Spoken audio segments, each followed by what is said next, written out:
Аз избрах френската боя Елсея, за да имам здрава и блестяща коса без опасност от третиране.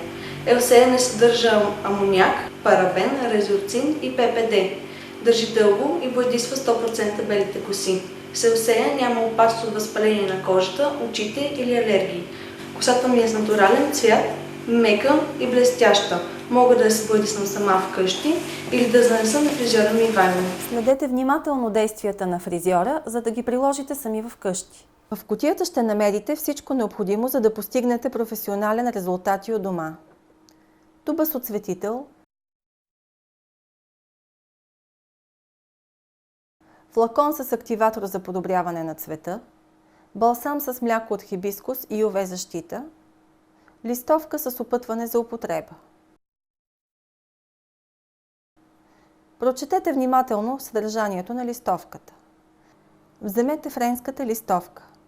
Сложете ръкавиците и предпазителите за дръжките на очила, ако ползвате такива. Отворете тубата с осветителя с обратната страна на капачката.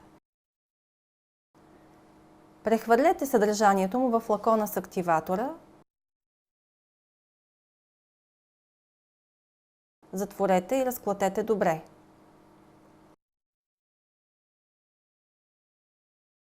Счупете края на горната част на апликатора и започнете боядисването. Сами можете да се убедите, че сместа няма никаква миризма. Боята се нанася върху сухи, неизмити коси.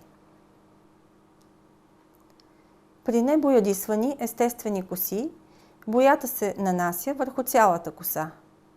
Започнете нанасянето на сместа в корените с помощта на четка за боядисване или пръсти, като разделяте косата кичур по кичур.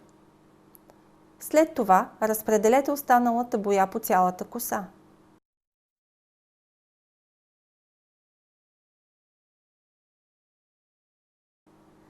Масажирайте внимателно косите за по-добро разнасяне на сместа. Оставете да действа 30 минути.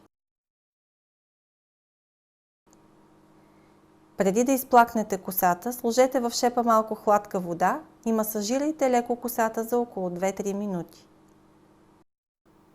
Измийте косата добре, докато водата стане бистра и подсушете с кърпа.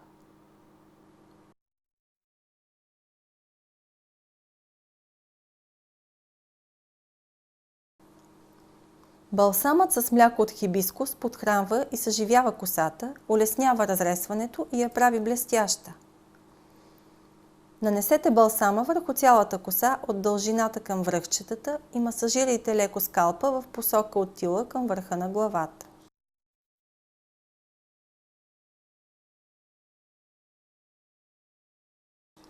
Оставете да действа 5 минути и измийте отново косата с хладка вода.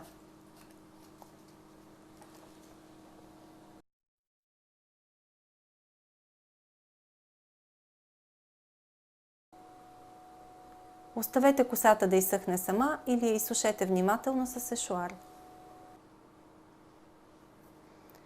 При вече боядисвани коси с израснали корени, сместа се нанася първо в корените и се оставя да действа за 20 минути.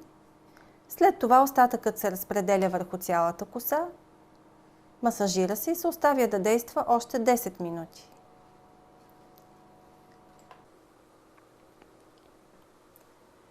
Ето и нашите съвети. Винаги четете и спазвайте стриктно указанията за употреба, приложени в опаковката. При дълги коси е препоръчително да използвате 2 кутии боя Елсея. След боядисване изчакайте минимум 15 дни преди следващото боядисване. Ако остане неизползвано количество от сместа, не го пазете за следващото боядисване, а го изхвърлете. За да премахнете боята върху кожата, използвайте памук, напоен с вода, сапун и спирт. Можете да се уверите сами в резултата от боядисването. Нямате нито един бял косъм, цветът ви е естествен, а косата изглежда жизнена, бляскава, защитена и лесна за разресване. Елсея предлага гама от 18 нюанса, разработена от дерматолози и подходяща за вашия изискан вкус. Лабораториите Елсея са експерт в областта на капилярното боядисване от 20 години. Те създадоха формула за висока толерантност към косата, препоръчителна за бели коси, коси без блясък, коси изтощени от боядисване, жени алергични към амоняк, резорцин или ППД, чувствителни кожи или деликатни коси. Буите LCA можете да намерите в аптеки, дрогерии или да поръчате на http lca.bg.